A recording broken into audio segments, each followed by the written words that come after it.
strong.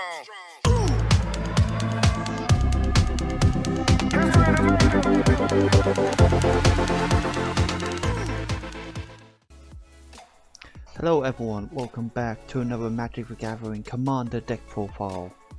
Today, I'm going to be profiling on a deck I made. Well, it took me 3 months to make, and playtesting it so far has been something. The deck is very strong. The deck it does what it does very effectively. It's definitely not a friend of the table deck, so you might be targeted a lot if you do build this deck. But I'm playing Elesh Norn, Mother of Machines, a card that came out in like February of this year. I want to say February, with Phyrexia All Will Be One. I think it was the first set to get released in this year, I'm pretty sure. But yeah, so today I'm going to be showing you my profile. Obviously, you guys don't know what Mother of Machines is. It's a 5-drop 4/7 with Vigilance. If a permanent entering the battlefield causes a triggered ability of a permanent you control to trigger, that ability triggers an additional time. Permanents entering the battlefield doesn't cause abilities of permanents your opponent controls to trigger. For an example, if I've got a couple right here. There it is.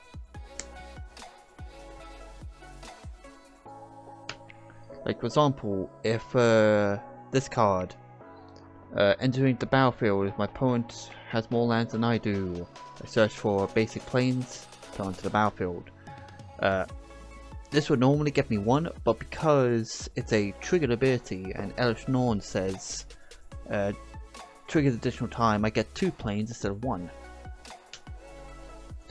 And if my opponent plays a Loyal Warhound, they don't get anything. Yeah, it's like if I played Stoneforge Mystic, I'll get 2 equipments while my opponent wouldn't get any equipments. Yeah, really strong, and people try to kill it as fast as they really can. So we go on to the creatures. Because of what Elesh Norn is, I have a lot of blink cards. So we'll start off with a Charming Prince. Charming Prince enters the battlefield, you choose 1, but because of Elesh Norn, we choose 2. So I either scry 2, you gain 3 life, or exile another target creature you own. Return it to the battlefield under your control at the beginning of the next end step. So pretty much, you effectively either scry 4, gain 6, or exile creature, return to the battlefield, or you can like scry 3, gain 3 life, or scry 2, exile guy, or just exile 2 guys. Charming Prince is actually really strong. Plus, with it only being like 2 mana, it's not that. Even if you see it in opening hand, you just want to get a quick scry 2, you can. Like I've done it. The second blink card is Skyclave Apparition. When it enters the battlefield, exile up to 1 target non-land, non-token permanent you don't control with converted mana cost 4 or less. So pretty much anything that's 4 or less, it gets exiled. But when this leaves the field, when it leaves the battlefield, the exiled card's owner creates an XX blue illusion creature token where X is the converted mana cost of the exiled card. So for example, if I exile a Soul Ring and this leaves the field, your opponent, the owner of the Soul Ring, creates a 1/1 spirit, pretty much. Illusion, sorry. So yeah. And because if you can try and blink this out, yeah, you're blinking it a lot, and sure, your opponents are just going to get like I don't know, 3/3s and 4/4s, but example, they're just vanilla 3/3s and 4/4s. They don't have an ability or an effect or anything, which you can easily block. So next is a card that came out in the Lord of the Rings Middle Earth. Now, you may pay 2 colors, you tap her, you exile another target creature you control, you may return that card to the battlefield under its owner's control. If you don't, at the beginning of the next end step, return that card to the battlefield under its owner's control with a vigilance counter and a lifelink counter on it. So it doesn't just blink it out, put it back in, it also brings it back with a vigilance and lifelink counter. Which is pretty good because obviously it has summoning sickness, so you have to wait a full rotation. But say Elesh Norn is about to get targeted, you can in response pay 2, tap this, will exile Elesh Norn, and I think with the commander you can either choose to keep it exiled, or I can't remember if it automatically goes to the command zone. I can't really remember. I'm just using it as an example. It hasn't really happened. I should probably say, I don't know, Skyclave Apparition probably is the best example. So Skyclave Apparition, tap, exile it, and then return it to the battlefield, or return it to the battlefield. Beginning of next end step with 2 counters on it, which is still pretty good. You're never going to attack probably with Skyclave Apparition, but it's just nice to kind of save a guy. Next is Flicker Wisp. A 3-drop, 3/1, flying. Enters the battlefield, exile another target permanent. Return to the battlefield under its own control at the beginning of the next end step. What's really nice, it says target permanent. So you can actually choose to target a land if you really want to. I don't know why you want to, but that's also an option. Or like any source, any enchantment, artifact guy, pretty much anything that's a valid target, pretty much. Next we have Fiend Hunter. Fiend Hunter is a 3-drop 1/3. Enters the battlefield, exile another target creature. When leaves the battlefield, return the creature to his own control. Pretty simple. For the, I think for the last kind of blink guy, an exile/exile, we have Palace Jailer. When Palace Jailer enters the battlefield, you become the monarch. If you're unaware what the monarch is, when you become the monarch, you get like a little, usually it's an emblem or a token. You get one of these with the monarch. At the beginning of your end step, draw a card. Whenever a creature deals combat damage to you, its controller becomes the monarch. So, when Palace Jailer enters the battlefield, exile target creature an opponent controls until an opponent becomes the monarch. Now, what you can do is you can constantly keep blinking this out and back in, triggering his ability to constantly keep exiling. But then, if like another opponent becomes the monarch, you can blink this, blink it back in, just so you can become the monarch again, pretty much. So that's pretty much it for the exile base cards. Exile/blink kind of. Next we go to when it's the battlefield, do something. So example, Spirited Companion, a 2-drop 1/1 enchantment creature dog, enters the battlefield, draw a card. Because of Elesh Norn, draw 2. The same thing with all these, will also, everything here will trigger additional time because of Elesh Norn, so with the dog. And just like the dog, in Spirit Overseer, again, in the battlefield, draw a card, gain life. Elesh Norn will draw 2, gain 1 life, gain 2 life. Cartographer, enters the battlefield, search your library for planes, and put it into the battlefield tapped. Shuffle your library, and with Elesh Norn, get 2 planes instead of 1, so it makes up for spending 4 mana. 4 mana, gain 2 lands, really good. Speaking about lands, we are running a Solemn Simulacrum. Enters the battlefield, search your deck for a basic land, and put it onto the battlefield tapped, and shuffle. When he dies, you draw 2. You draw 1, sorry. So Echelon's on board, you gain 2 planes, well basically planes put on the battlefield tapped, but when he dies you do only get to draw 1 card. Now we go to whatever this, I have problems trying to say this, like Balika? Baliska? I don't know, I just call it Shepherd. So it is a 5-drop 3/3. When it enters the battlefield, you create 2 1/1 Phyrexian Might tokens with this creature can't block, and Toxic 1. But with Norn, instead of getting 2, you get 4 pretty much. Like any token generation in this deck, if you gain like 1, you gain 2, if you gain 2, you get 4. Same with Regal, same thing with this cat. Like, you kind of ignore the other cards you control, get +1/+1 and have lifelink. It mainly just means tokens. It's tokens. When it enters the battlefield, you create 2 1/1 cats with lifelink. Obviously, like I said with this, instead of creating 2, you create 4. Then, we go with... Now, this guy can get pretty insane quite quickly, especially if you have a lot of devotion.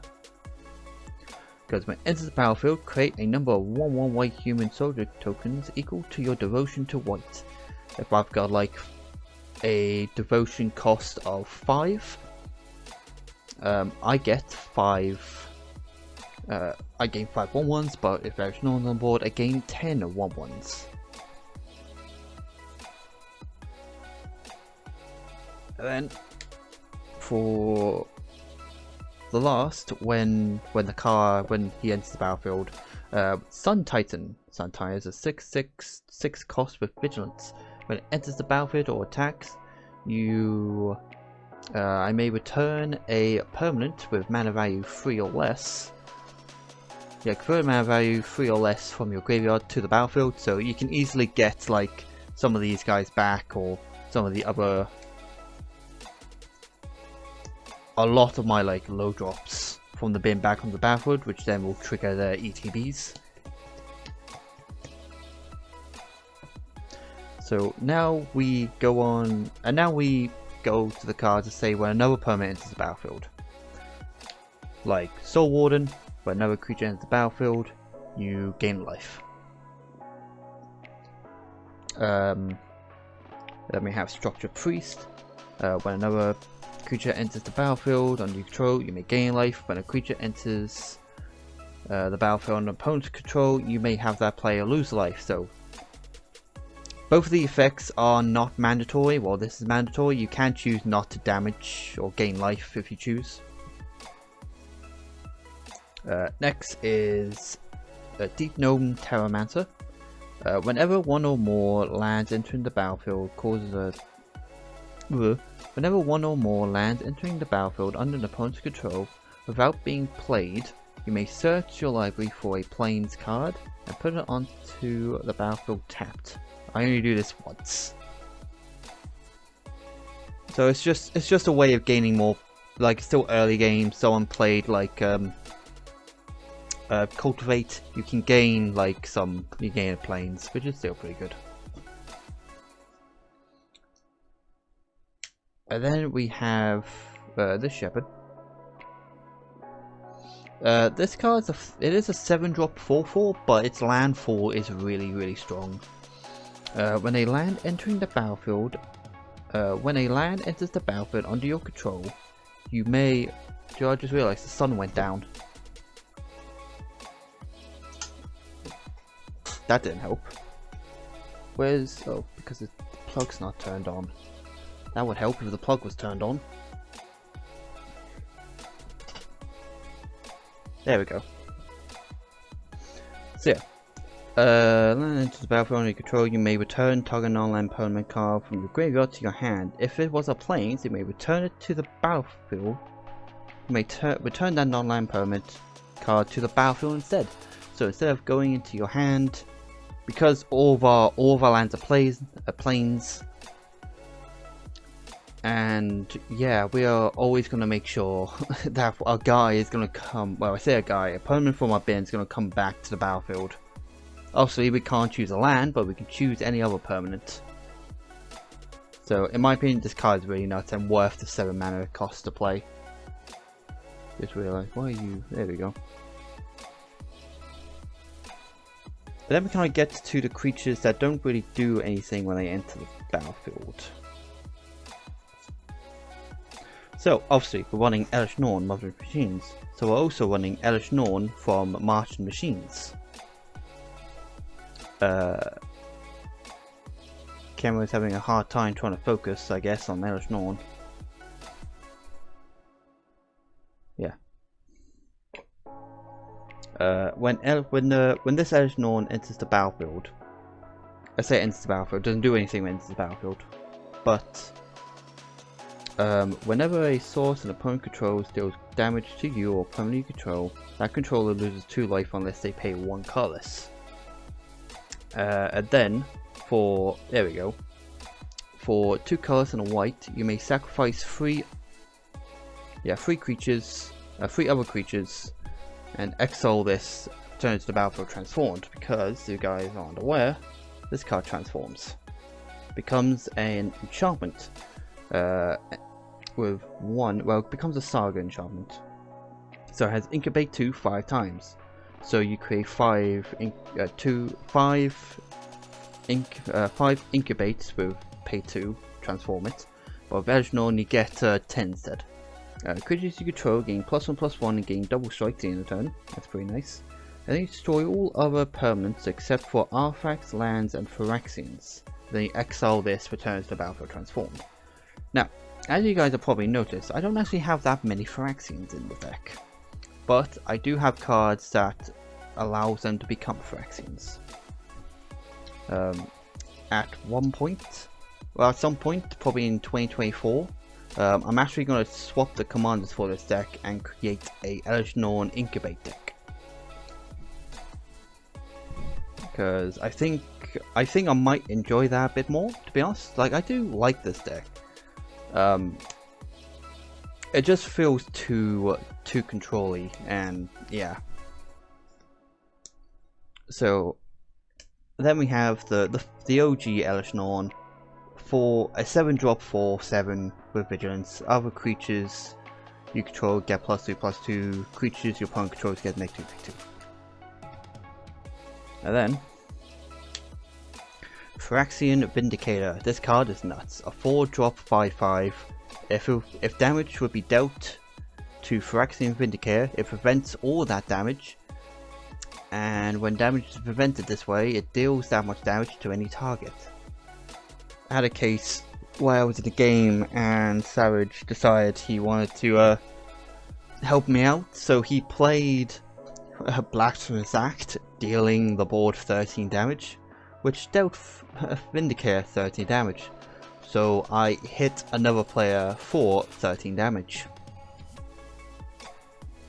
I actually have a win con involving this and another card. So next we have Grand Abolisher. Grand Abolisher is in the deck just so that I know I can't be countered during my turn, because during your turn your opponent can't cast or activate abilities of artifacts, creatures, or enchantments. So it basically just kind of makes sure that I can try and at least play, I can cast my cards pretty much without an artifact, creature, or enchantment ability kicking off. And then we have Loxodon Gatekeeper, which says artifacts, creatures, and lands your opponent controls enter the battlefield tapped. Basically slows them down while you are able to get Elesh Norn out. And for the last creature we have Mangura, the Diplomat.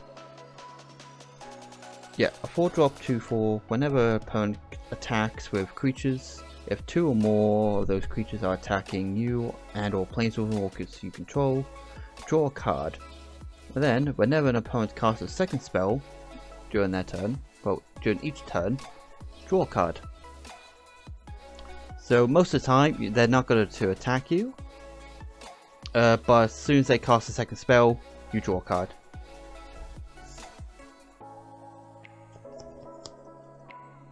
So that's kind of it for the creatures. Obviously, I will have a link to my Arc deck where you'll find the deck profile of this. So, obviously running a command deck, so we're running Soul Ring, and again, Arcane Signet. I'm also running Fourth Vessel for the unlimited hand size and the tapped out Icarus. And because we're running mono white, we're playing a Pearl Medallion, so white spells cost 1 less. We're playing the White Monument, that white creatures cost 1 less. Whenever you cast a creature, you create a 1/1 1/1 creature, what was it, a 1/1 warrior? Yeah, 1/1 warrior with vigilance. Then the card that makes all my creatures, well, it makes them every type, but it also makes them Phyrexian, so we're playing Masterwork Nexus. And then I can't even pronounce that word. Panhammericon? I don't know.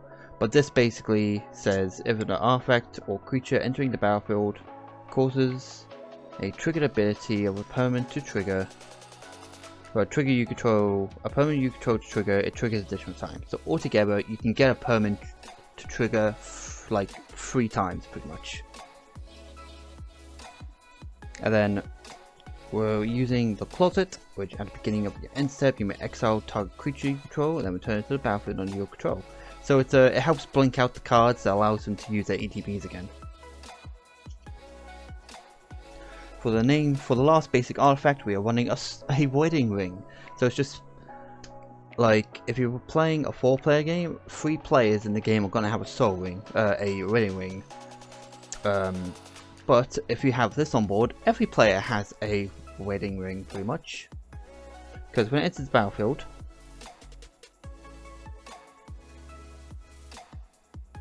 if it was cast, target opponent creates a token that's a copy of it. So one player, so I will have this one, and then one of my opponents will have another, and then if Norn on board, another opponent will have another. But with this on board, altogether making 3 tokens. Really kind of silly, really. But if you guys don't know what it does, is whenever an opponent who controls an artifact named Wedding Ring draws a card during their turn, you draw a card. And the same is said whenever you gain life, others will gain life. So that's kind of it for the basic artifacts. Next we're going on to the equipment. I actually won 4 equipments in this deck. So Swift Boost for the Hexproof, Lightning Greaves for the Shroud, and then Sword of Hearth and Home for the ability to blink and protection from green and white. It's also really good because, yeah, getting Path to Exile and Source of Plowshare a lot hurts, and plus also searches UA planes. And then Helm of the Host to help trigger ETBs.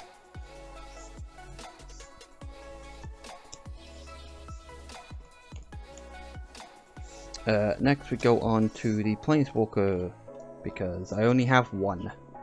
We have the Eternal Wanderer from Phyrexia, all will be 1. No more than 1 creature can attack the Eternal Warrior each combat. It comes with a 5. You may +1 to exile up to 1 target artifact or creature. Return that card to the battlefield under its owner's control at the beginning of that player's next end step. You may pay 2, create a 2/2 warrior, 2/2 samurai with double strike. Then next 4, for each player, choose a creature that player controls. Each player sacrifices all creatures they control, not the chosen way. It's basically a slow board wipe, but I'm just gonna blink a guy out, to be honest. That's all I'm gonna do with this. But yeah, this is the only Planeswalker I really want. I think it's the only one you really need. So now we're going to the instances. So to help search for artifacts and enchantments, Enlightened Tutor. Search of Salvation to give me and permanents I control hexproof, protection, and prevent all damage that will be dealt to my creatures by black and red sources. We got Swords of Plowshare and Path of Exile. Exile guy, its control gains life into its power. Exile guy, its control puts a basic land on the battlefield tapped. And then Stroke of Midnight, destroy target non-land permanent. Its control creates a 1/1 human. So these are kind of like the kill spells in the deck. And then I actually do run a fair few kind of blink and exile cards, like Cloud Shift, exile target creature you control, return to the battlefield under your control. Easelifts, Acrobats. You roll a exile all non-token creature you control and roll a d20. 1 to 9. Return those cards to the battlefield under their owner's control at the beginning of the next end step. 1 in between 10 and 20. Return those cards beginning return those cards to the battlefield under their owner's control. Then exile them again. Return those cards to the battlefield under their control at the beginning of the next end step. So instead of doing it once, this does it twice. And then we have a simple exile target creature you control, return to the battlefield under its owner's control, and then it has rebound, which means if you cast this from your hand, you exile it. You still cast it, but then you exile it, and then beginning of your upkeep, if it was exile, you get to it plays again. You may cast it again. So a really cool card to have. And then this basically again it does the same thing as this. It just blinks them, it exiles them, then returns to the battlefield under its own control. As always, it doesn't save tokens because they can't. If they get exiled, they can't like fizzle and go away. And then a Tefari's Protection, just to phase myself out, just in case a board wipe or if I'm just about to lose.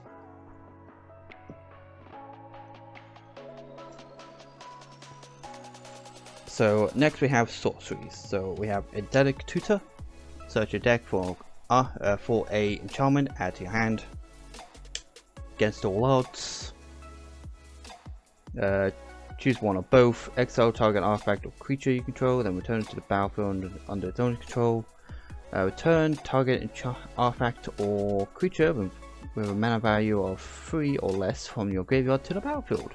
So it helps you get your like lower creatures back out or your lower artifacts back to the battlefield. And then we have this Reclamation. Return target permanent with mana value 3 or less from your graveyard to the battlefield. And then if this was cast in your graveyard, you may copy it and choose a new target. It has flashback 5. So for 2 extra mana, you can flash it back from your bin to bring 2 cards back from your bin to the battlefield. And then we kind of get to the board wipes. So we have Ravnica War, exiles all multicolored permanents. So if other players do have multicolored cards, you know you're safe, but all their perms are going to get exiled. All their mono permanents will still stay, obviously. Farewell, so we can exile what we want gone.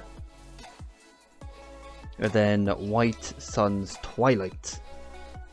It has 2 colorless X. You may pay X life. You gain X life. Create X 1/1 colorless Phyrexian Might creature tokens with Toxic 1. And this creature can't block. If X is 5 or more, you destroy all other creatures. So it's a board wipe, and then it allows you to make a board of little 1/1 Phyrexian Mights. I haven't been able to do it, but you can actually win. You can actually kill someone with Toxic with this.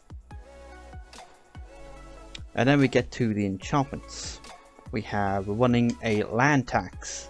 If this is in your opening hand, you know you're sorted. Your land is, you know you're good for land. Because at the beginning of your upkeep, if an opponent controls more lands than you may search your library for up to 3 basic land cards, fill them and put them into your hands and shuffle. Because you're going to, like, you know, you're always going to get this off, pretty much. Okay, then we have a Ghostly Prism to kind of, if people are going to attack me, they better have a lot of mana. Because they can't attack unless, creatures can't attack unless they pay 2 for each creature he or she controls that's attacking. Then we have this Fedia Retreat. It's a really strong equipment with landfall. When land enters the battlefield, you choose one. You either create a 2/2 cat beast token, or you put a 1/1 counter on each creature you control, and those creatures gain vigilance to the end of turn. Both really good options. And then we kind of get to the blink spells. Teleportation circle. So beginning of the end step, you exile up to 1 target artifact or creature, then return to the battlefield under its own control. So during your end phase, just like the closet, except it does both with artifacts and creatures. Oblivion Ring is a battlefield, exile target non-land permanent. When this leaves the field, you return to your hand. Return to the battlefield. Same for Grasp of Fates, but Grasp of Fates does it for each opponent. Seal from Existence has ward 3, so they have to pay 3 to target this. So enters the battlefield, you exile 1 target non-land permanent from controls until this leaves the field. Touch from the Spirit Realm. So it has the same, exile up to 1 target artifact or creature until this leaves the field, or you can channel for 1 cost, 1 white discard. You discard this card, exile target artifact or creature, return to the battlefield under its owner's control at the beginning of the next end step. So you can either exile cards or you can do a ETB trigger. And then we have Obsidification. This actually attaches to a basic land I control, and it's the same again, like Oblivion Ring, it exiles a target, well, it exiles a target, but this one actually can target not just creatures, but also planeswalkers.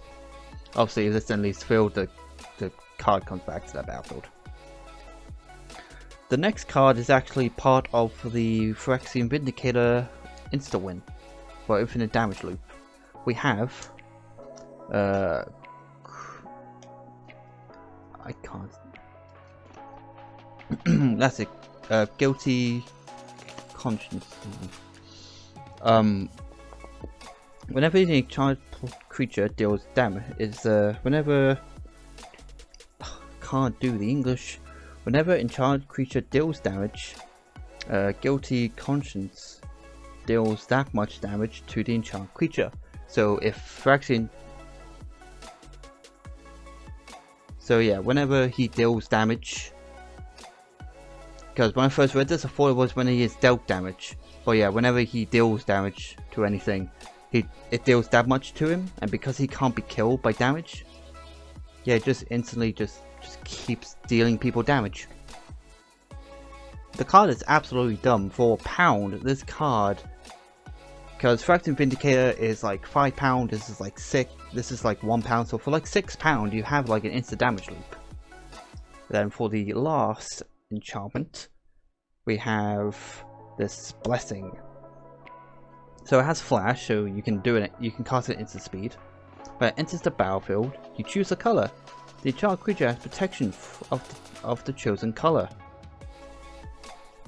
So yeah, I can give my commander protection from white, just in case I haven't seen the sword or any of my boots.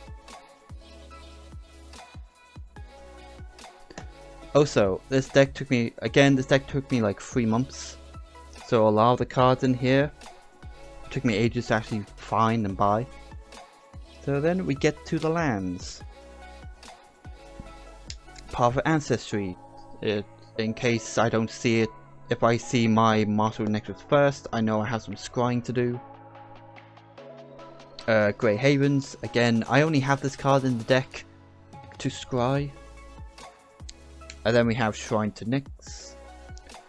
Tap as a colors managing mana pool.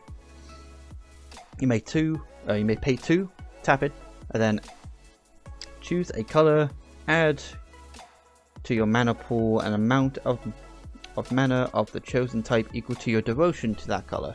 So if I cast white, if I've got my devotion is 5, I can pay 2, tap, I've got 5 floating mana.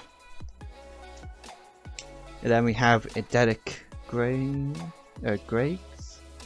Because of Elesh Norn, it's actually triggered twice, so if I control 3 other or more other planes, it comes in untapped. If it comes in untapped, it puts a 1/1 counter on target creature. If Elesh Norn on board, that's actually 2 1/1 counters instead. And then we have this land sphere. I only ever know this as Elesh Norn's Palace. I can never really say that word. It doesn't work in my head. But enters the battlefield tapped, taps for white, or you may pay 2, tap, sack, draw a card. We have Wind Brisk's Heights, so it has Hideaway 4, so you look at top 4 cards of your library, put one of them face down underneath this, and put the rest of the bottom of your deck in a random order. Enters the battlefield tapped, taps for white, you may pay 2 and a white, it's 2 and a white? Oh sorry, no, you may pay a 1 white, tap it, you may play the exile card without paying mana cost if you're attacked with 3 or more creatures this turn. So it's just in there to quickly have a look at what top cards in my decks are and just put one back. We have the Manus Tyrith. It's a card from the Lord of the Rings set. It enters tapped unless I control a legendary creature. It taps for a white. You may pay 1 and a white, tap, draw a card. Activate only if you have attacked with 2 or more creatures. So again, more draw power.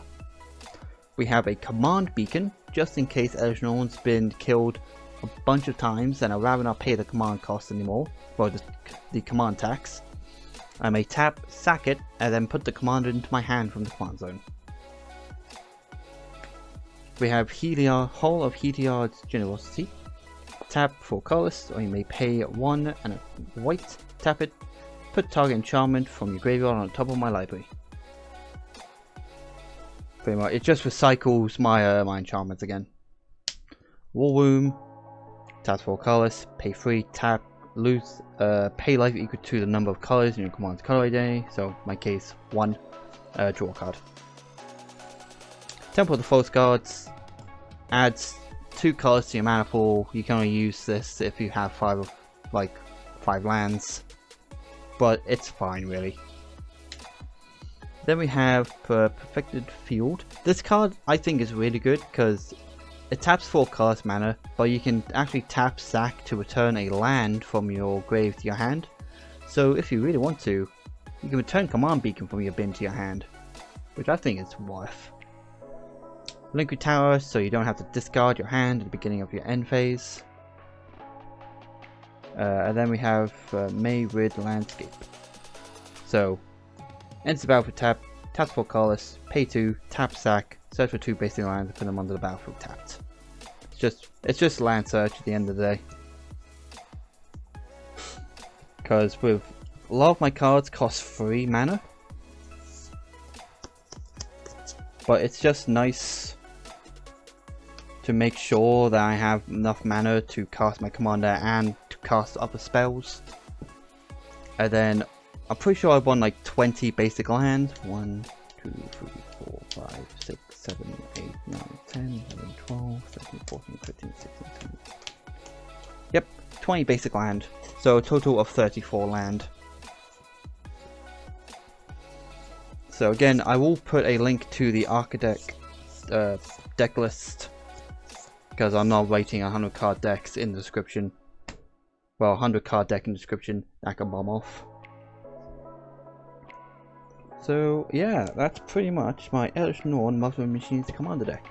As I said earlier, I will actually be building the Elesh Norn Flip Saga in 2024. So hope you guys are excited for that, because I'm actually quite excited to play Incubate. So yeah, hope you guys have enjoyed the video, and yeah, as always, I'll see you guys in the next video. Bye.